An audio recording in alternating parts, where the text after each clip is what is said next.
Oh, no! This is the Random Scrub Heat Podcast. Welcome back to the original Random Scrub Heat Podcast. We had the last 2 weeks off. The original crew did, and we were very thankful. So shout out to Royal, Kendall, Threat, Twan, everyone who jumped on the last 2 weeks, because we needed a break from talking about this phenomenal, always entertaining team who always makes the right decisions. And someone just joined. We'll see who that is in a second here if you're watching on YouTube. A lot more people are joining that I did not anticipate, because I was about to tell you guys this is going to be a quick episode. Is what I was anticipating, but we have two people jumping in here. I know one's George and the other one's Ant. Definitely not White, Anthony DiNardo. So you guys jumped in literally as soon as we hit play. We've been going for under a minute, and we're talking about the draft.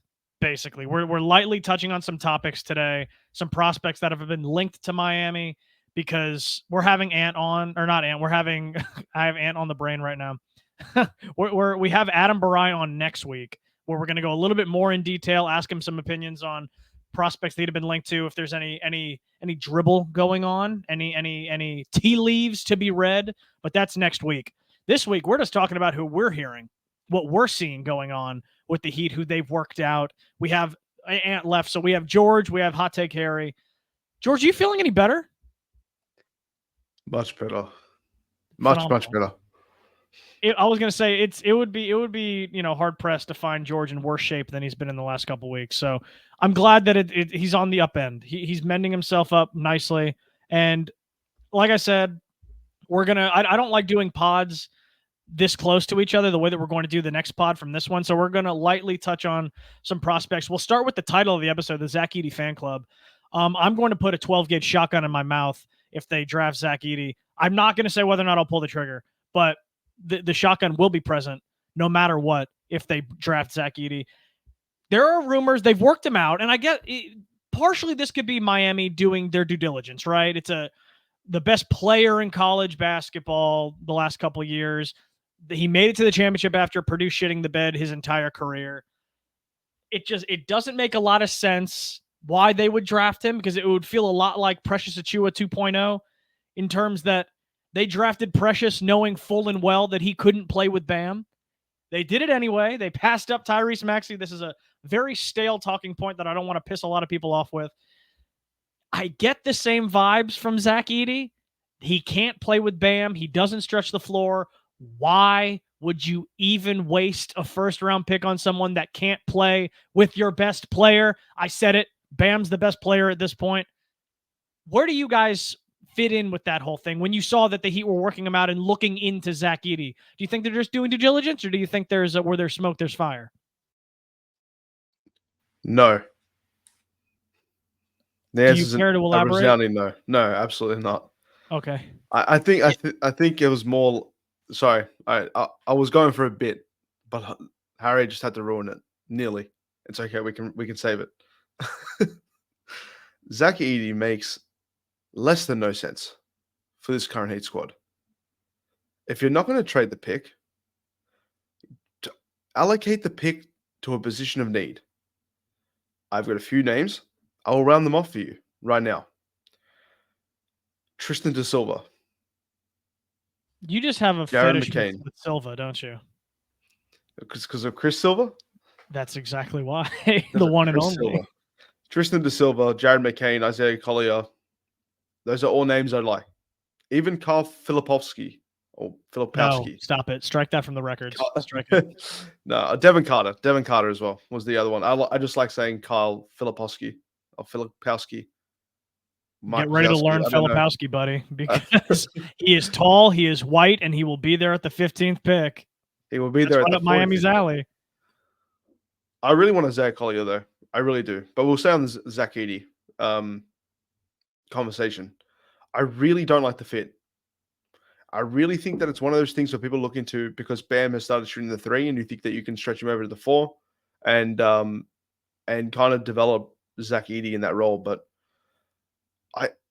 I really struggle to see the finished product on a Heat squad where we need so much more than a big man that's not going to start. He will play meaningful minutes through injuries, like through other people's injuries. I just don't see how this team in its current state, unless somebody like Rob Dillingham or like a player like that caliber falls, I would largely consider trading the pick. If people around the executives around the NBA really do feel like this is a weak draft and they can't move that pick, or if it's worth anything less than anything in return worth value in draft capital, then you just got to pick for best. And I don't think Zach Edey fits that role at all. I've seen his name in mock drafts go from 28 to top 10 to 15. I don't like that. I think a player even like Jacoby Walter, good player, like shooting, can do it all. Like I'm happy with the player like that. But with Zach Edey, it's not really a position where you look at right now and say that's that can't be fixed by going to get someone else in the NBA, like a Rashawn Holmes or something like that, to fix the problems, in a quicker sense than it would be going through a full rebuild with someone like Zach Edey and trying to develop him in the system.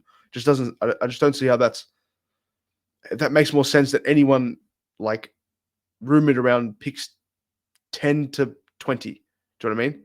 I just don't see how he falls into that. I don't see how he falls in their plans. I think he fits someone more like a Laker, like he could go to the Lakers at pick 17. I could see that happening. I would say Portland, but are we allowed to swear on here? I forgot about that. Are we allowed to swear? Fuck, piss, shit. Yeah, okay. They can go fuck Tits. themselves. I don't want them getting anyone. I want them trading the pick for someone and then they just don't play another game in the NBA. I could see him going to like Phoenix at pick 22. That's where I'm putting my pick in. Zach Edey, pick 22, the Phoenix Suns. That's where I'm putting my pick at. But I don't think the smoke, where there's smoke, there's fire in the situation. They'll trial him. They'll work out. But I don't see someone like that making his way to Miami. And right before we get to Harry, George, you said it's kind of like a weak draft, at least in terms of like recency. I think I've come around on this because I know I was kind of like leading that charge of saying for the last year or so, oh, of course, of all the years for Miami to get a high pick, it's going to be this year. When we thought that they were back in the play-in and we didn't know what was going to happen, it's like, of course, they're going to get into a draft where all the high-end talent, there is none. But I've come around on that a little bit in sense of I don't think the draft sucks. I think in terms of high-end talent, there's not much to go off of there. But I think there's a lot of really, really good middle-tier role player level players here. Like Jared McCain, I think you could slot him in. Like I think he's going to be there for Miami too. They have a lot of good picks to go through that we'll get to, but McCain's a great player that would come in and fit a significant need for this team and play a role early on, kind of the way that Jaquez did last year. Only thing is, people didn't expect that out of Jaquez. You would already expect that kind of production from McCain just because of point guard, right? The way that he handles, the way he runs an offense, plays good defense on the perimeter, and shoots the ball well. But back to the topic at hand, Harry, how do you feel about Zach Edey? Even though I think I already know how you feel about Zach Edey. Yeah, I thought George could have saved a lot of time with the no. We could have saved about 5 minutes. He's just not the player that's going to help the Heat. Yeah, he can't. Again, like you said, he can't play next to Bam, so he's coming off the bench. I think he's incredibly slow. I know you don't take a ton from the workouts in the combine that they do, but watching that guy run, at what was his, I guess, top speed, worries me in a league that's getting quicker and faster every single year. And I think it's something that I feel like it's something Gad has said a lot, whether it's on 5 Reasons or just in Spaces and stuff, where Gad has said the NBA is all about functional size. So it's not about continuing to, just draft the tallest guy and hope for the best, because that's not what the Heat need. The Heat were a good rebounding team last year. They have really not been a bad rebounding team with Bam as the center and Bam as the focal point. You need to size up in other positions. They're too small everywhere else. They're small at point guard. They're small at shoot. They're miniature at shooting guard. Hopefully, it's the last time we ever have to talk about that person again in my life. They're playing power forward with the 6'6" guy. It's just not going to work in today's NBA. You saw the teams that won the Final Four were all talking about functional size. The Wolves are huge. The Celtics have wings up and down the lineups. Even though it didn't work out for the Mavericks, they have, they're very long on their team. That's what this Heat team needs. They need a complete restructure of what they've been trying to do. They've been basically trying to win with not enough size, not enough talent, not enough strength, and just hoping that will and great coaching was going to get this done. And it doesn't work, and it's not going to work, and it's never going to work. We've mentioned this before. We spent a lot of time talking about all the mistakes the Heat have made over the last decade or so. The Heat won championships when they were the most talented team. They have never won a championship without being the most talented team. It does not mean that they're always going to win with the most talented team, but it does mean that they give themselves the best shot to win with talent. So the fact that they've basically reversed that since LeBron left, and they're picking up every person, who tries hard, and I have no issues with any of the guys they've had on the squad, but those are end of rotation guys. They're not guys you can count on to win. So like you were saying, I don't know if this draft is horrible, but I don't think the top end talent is there. I think this is a good chance to get your 7th, 8th guy off the bench. A guy who can really contribute to the rotation and make it work. So, if the Heat are keeping the pick, I kind of actually like the list that George had. I like a lot of those guys that he was mentioning. Whether it's Isaiah Collins, whether it's Tristan da Silva, like these are guys that can fit in and make sense and have the strength and the size to play. And I like Collins because he's one of those guys who's like huge, I think he was the number 1 rated high school recruit, and it didn't go as well for him at USC. But I'm betting you mean on the Collier? talent. Yeah, Isaiah Collier. Yeah. I was sitting here. I'm like, Yeah, there's did I no keep Isaiah saying Collins? I apologize. There's no Isaiah Collins on this draft board. So Isaiah Collier. In free agency, John Collins, though, maybe. You guys knew. Look, listen, language is all about communicating your thoughts and people understanding. So you understood. So we're speaking the same language, even if I used the wrong name. So let me apologize to the Collier family. That's very bad. But yeah, so I like him a lot. There are other guards that I would like at that spot. I know everyone's a big Devin Carter fan. I've heard mixed things on him. I know he's obviously the son of Anthony Carter. But he'd have to go. They need to go, in my opinion, between a guard forward position and get the guy that makes the most sense if they're keeping the pick at 15. I don't think they need a big. Maybe George is right. Edey slips to 22 and is a good backup big for Phoenix. Or, I heard rumors that maybe he had a promise in the top 10. So hopefully a stupid team like Portland or Utah or someone like that makes a mistake. I do not think this guy is going to be very good. I understand he had a much better sophomore season, a big bounce back season for Purdue. And, they're right there fighting for the championship. But I don't see it. I don't think he's quick enough. And I think they're just going to send defenders at him left and right. And the moment he tries to dribble or do anything else or make a move, he's going to get stripped. And his NBA career, I think, is going to be a tough one. So I am hoping that is not what the Heat are doing. I understand the need for more size. And as we're talking about more functional size, he cannot be the guy. And I know I was very upset about Jaquez last year, and I haven't been that good on the Heat picks in terms of so I'm not sitting here saying I'm an expert or know what they're going to do or know what they want to do, but I do not see where that guy fits with Bam. I do not see how he helps them.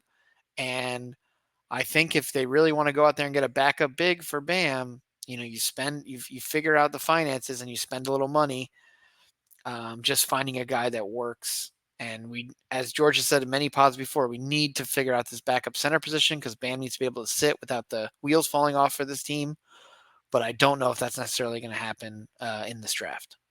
And Zach Edey, before George jumps back in, sorry, George, Zach Edey's not getting that whistle that he was getting all in college. The college whistle for Zach Edey is what made Zach Edey. Like, if you think he's going to come in here and get a Giannis type whistle, no chance in hell. So it's instantly a massive chunk of his offensive production slashed. He's going to have to find some kind of bag. And he's an older player too, but Miami does typically like the older players. So I don't know. But George, what do you want to say? I've got a pretty good name for a new backup big in Miami, and his name is Goga Bitadze. It's not that far of a drive from Orlando. It's a nice fit. He is a very talented backup big man. He will be going for the minimum. I can guarantee that. He's one of those names that will fall deep into free agency, and whoever picks him up it'll be a massive, massive get for them. I really do believe that. I want to interject with the draft quickly because I want to clear something up. I personally do not think that this draft is a weak one. I think this will be one of the more strong drafts in the past and in the future 5 seasons. I really do think that. For some reason, people who talk about this draft and all the attention it's garnered over the last few weeks and months, they talk about it like it's bad players all the way through. I don't think that. I think there's a genuine star talent that can come from this draft. The problem is, there's been no definitive statement on who's the number one who the number one pick's going to be. It hasn't been rounded down to 1 or 2 players, like in previous seasons. When you've got a clear cut to find 1, 2, people will say it's a strong draft. The problem is that we started the year with names like Mateus Bazuelos and Ron Holland. Those are going to be the number 1 pick. Nikola Topic, those types of players. Then the further we got into it, we started seeing more names like Reed Shepherd. What's his name? Which is crazy, by the way, that Reed Shepherd is skyrocketed as much as he has. He's a good player, but massive. He's got a lot of potential, and I really do think he. I think Dillingham's a better player than Reed Shepherd. I think too, but I think he ends up at the Spurs at 4. I think he really does. They go and get their They like a table setter. You need a real table setter for. I really do think that he goes to the Spurs at 4. But as we developed through the draft and over the few weeks, the name went to Alex Sarr. That was the clear cut and determined one. Now we're hearing Reece Ashe. The name Reece Ashe is coming up. Is it Zachary Reece Ashe? Okay, it's a hard name to say. Give me a freaking break here. It's from France. I haven't said anything. I'm keeping my mouth shut. But those players could all be viable number 1 picks in the future. We just don't know. They could come out and be Paolo Banchero 2.0. They could come out and be Markel Fultz 2.0. We don't know. It could be DeAndre Ayton. Could be Anthony Bennett. It's been...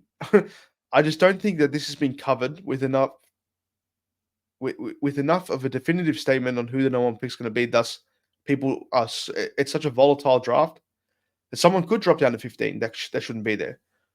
I'm not saying Rob Dillingham's going to be there, or like Ron Holland or anything like that. Maybe they do, but is it a case of the Justice Winslow thing where you go and you draft instead of need, you draft best available?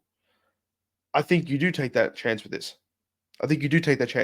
It's not going to be a name like Zach Edey. If there's going to be a name on draft night, like a Jacoby Walter, like a Rob Holland, like a Rob Dillingham, like a Devin Carter, that kind of falls. One of those names will fall, and we will draft best in position. It will not be. That's why they're trialing. They are what's it called, working out. So like 12 players, because it could be anyone. It's more than that. They've worked out. There's a laundry list. It's huge. It's far more than I have seen in the last few seasons for a Miami Heat. A draft workout, and I think that just really goes back to the point. I feel like this season was like a big holiday. This never happened. This season just should never have happened. It's like a bye. No one gave a crap. Win the championship in my book. The media never cared. They never really followed. Up on their what's the word, like the draft position. No one really cared about the names. Never did any analysis, and we just don't know who the number 1 pick is. And it could be anyone on draft day, which is so much more exciting. But it also comes down to the fact that the NBA is trying to make a move now to get people interested in the draft in a new way by splitting it over 2 days. Some names will fall. You know what I mean? Because it's such a lucid draft and it's so liquid the way it could turn out. Like we look at down the list, and I was looking a while back. It's like just before. I've got a few names here. Tyler Kolek. I don't know. Yves Mizzi. These players like that. These are like solid mid to late round, first round picks that could drop into the second round. We don't know. And that's why it's going to be such an interesting 2-day event. And I implore you to check it out. I'm not being paid by Adam Silver, I promise to God.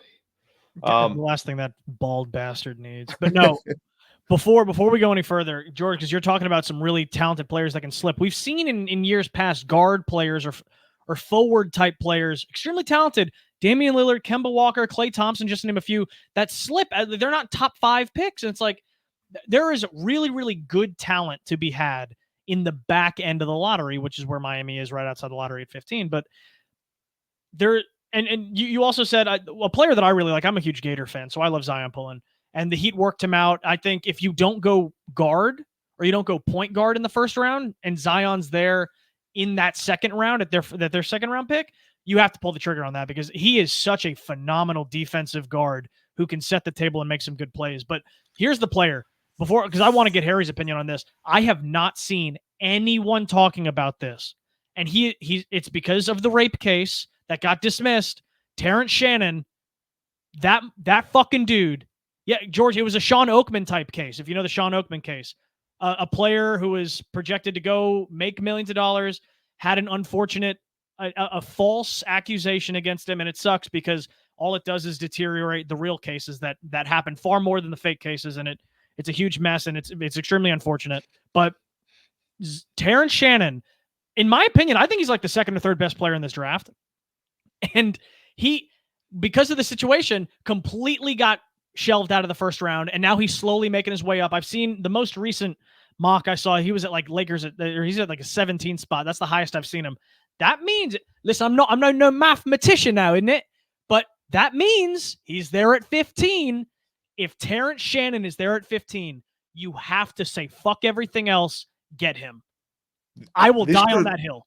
That could honestly be the most fucking unprecedented thing that I've heard in a week. I did not think the conversation was going here at all. I didn't even know who the fuck you're talking about. You don't know who Terrence Shannon is? No, I fucking don't. All right, let me jump in. Let me jump in. We don't need George. We're supposed to inform the people, not. Listen, I think what you're saying is interesting. I don't know where his stock really is because of that. And obviously, when there were those type of allegations, for me, you avoid them. But again, you're right. He's been cleared. And completely cleared, and people have been saying that he's in the first round now. People are mocking him. My thought is that you're right. He's probably a lottery talent, but will probably be pushed to the back of the first round just based on maybe not having time to work him out, talk to him. Unfortunately, LJ, a lot of this stuff they want to talk to a player, they want to feel comfortable with him, and not having time to have done that stuff because of the legal trouble that was surrounding him might have hurt him. You kind of are hoping that they can, he can recover, he can have a good career, he can hopefully, again, false accusation, so just kind of do whatever he needs to do to have a successful career. I don't know if the Heat are going to do that though, and I know that's unfortunate, and it's kind of you need offense. Like outside of the Terrence Shannon argument, they can't draft anything defense forward in the first round. You can't. Yeah. Your defense is, I don't want to say fine, but it's in comparison to the offense, it's fine. You need to get some firepower on offense, and I think Terrence Shannon is just phenomenal. I honestly think he's like the third best offensive player in this entire draft. Yeah, and I thought you made an interesting well-rounded too.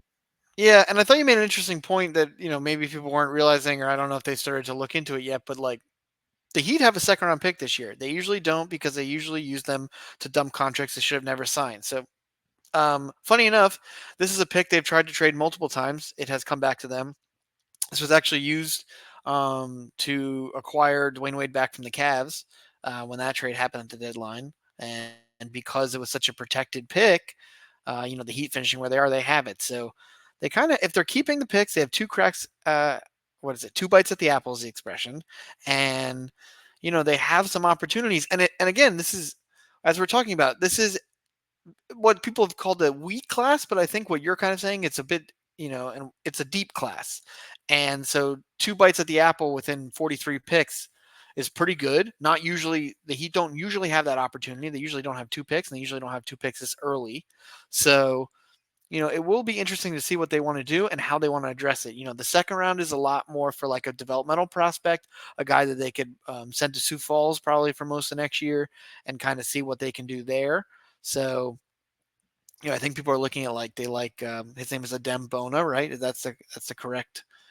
So he's an interesting prospect, or, maybe you get a guy who's more defensive rounded or more offensive rounded and hoping to get the other part of their game, in Sioux Falls. So I just think this team is is lacking talent. We've talked about this. Outside of Jimmy and Bam, they just don't have a lot of guys that really put a lot of fear into the other teams. And I think that's why they technically have come up short. There were a lot of tweets going around.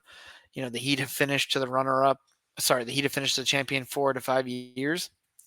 That's not impressive. Hang the That banner.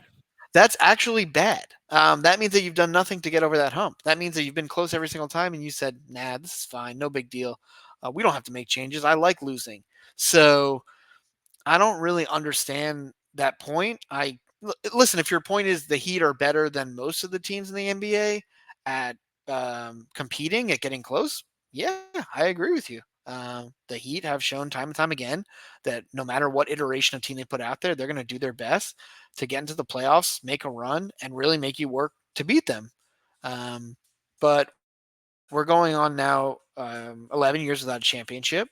2 very cool finals runs, but nothing to show for them. And I don't think that's impressive as a Heat fan. I don't think that means we're not grateful. I don't think that means that we, are kind of spoiled or whatever terms you want to use to discount a legit argument that people are having. Like, explain to me as Heat fans and the success that they've had, right? I think Udonis Haslam was on some show yesterday and listed the top 5 teams since 2000. I thought he did a great job of listing the 5 franchises that have really been the best since the turn of the millennium. But we're number 4, or number 5. We're not the top, and it's been a while since we've won. And wanting to win again doesn't mean that we're bad fans, and it doesn't mean that we're saying the Heat are the worst. I just think it means that with the tools at our disposal, with Jimmy having the run that he had, with Bam turning into the star that he is, and the all-star, and the soon to most likely be 2-time Olympian, Olympic champion, and on his way to be a Hall of Famer, I do not think they've done enough to help them win. I don't think that's a crazy argument, and I don't really understand why it gets so much backlash. And Can you imagine if the Bills in the 90s, like when they made 4 Super Bowls, you think people were saying, "Oh, just be grateful. Just be grateful, Kelly. Just be grateful that you made it, BD. Just be happy. You made 4 Super Bowls and you lost all 4 of them." Would you say during that stretch the Bills we were lost every spoiled big franchise? game, and we have Buffalo wings. Yeah, they have phenomenal Yeah, wings. I don't think anyone's ever said that about them. I don't think so either. They're still searching for that Lombardi. So I get it's not the same because the Heat have reached that pinnacle 3 times, but the fact remains in this stretch, I'm talking about eras. When you talk for the whole grand scheme, maybe we are a little spoiled, but that's okay. That's because we know what it's like to win and we don't accept anything short of that. And I think that's okay. You can appreciate, you can have fun. I think it was either you or Sheltman that tweeted, it was like, it's okay to admit that we had fun. Yeah, we had a good time during these runs. They were entertaining. It was good basketball for a good chunk of these runs. But at the end of the day, if you don't come home with the ring, it doesn't matter. You are a footnote on someone else's championship DVD. That's all it was. The Celtics championship DVD starts with them losing in Game 7 on their home floor, and it ends with them winning in Game 6 on their home floor, or Game 5 on their home floor.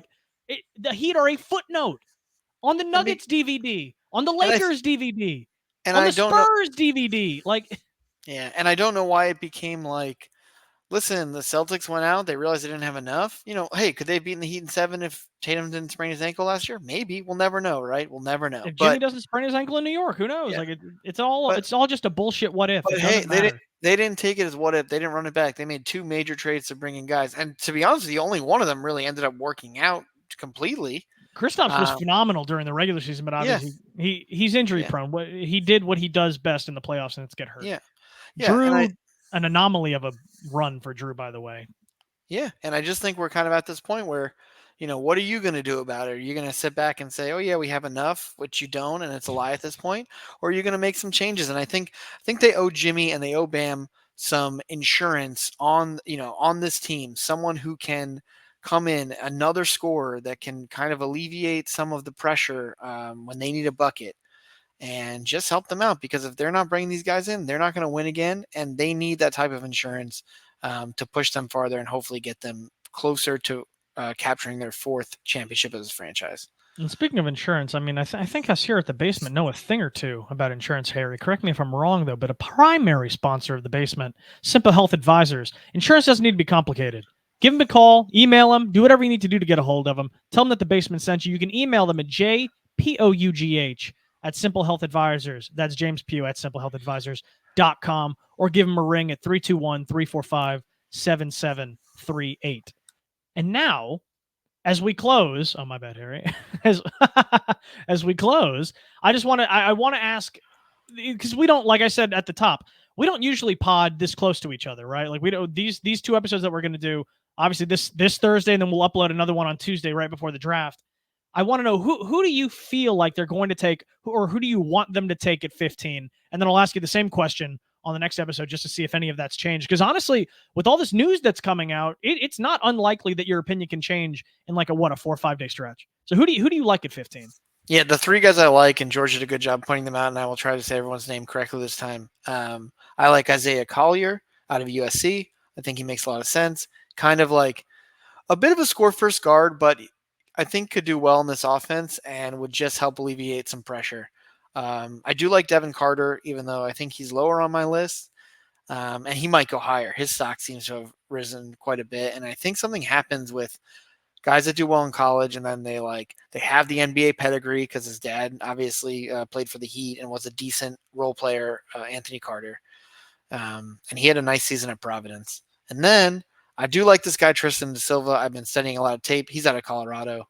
I like those 3. If any of those are there, I think you're in good shape. If those 3 are there and they pick someone else, I'm not going to be in good shape. So I hope that's not what happens. Well, the track record speaks for itself, though, on whether or not we've liked the Heat picks recently, and they've all played. The only pick they've missed on recently was Precious, and of course, of all the ones to miss on, that's the one that really, really, really hurts, because that player is up for a max extension. The player right after him, but he who will not be named. For me, if you went for a 3 stack, so I guess I'll go a 3-piece with a biscuit here. I'll go Ron Holland. Obviously, I really like Ron Holland. He was supposed to be, like George said, cream of the crop, right at the top, and then his stocks just kind of plummeted a little bit. You say plummeted, but he's still going to be a first-round pick.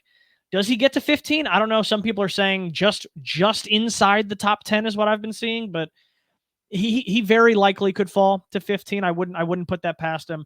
I love Terrence Shannon. I've staked my claim. I'll die on the hill. I'm a big fan of Terrence Shannon. I feel like if you can get that, at 15, you don't pass up talent, right? What have we been saying the whole Jimmy Butler era, right, Harry? You get talent. They took talent with Jaquez, but even people were like, well, Cam Whitmore, you can kind of right those wrongs now by taking a Terrence Shannon. And I think your offense would be, because the dude's 6'8".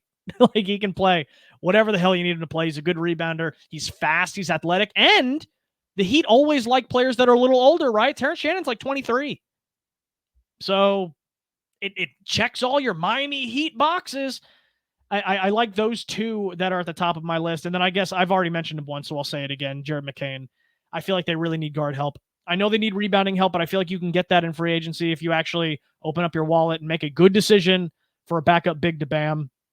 Kevin Love's filled in admirably, but if you go into the season again thinking that he is the answer, no, he's a stopgap. He should not be the answer.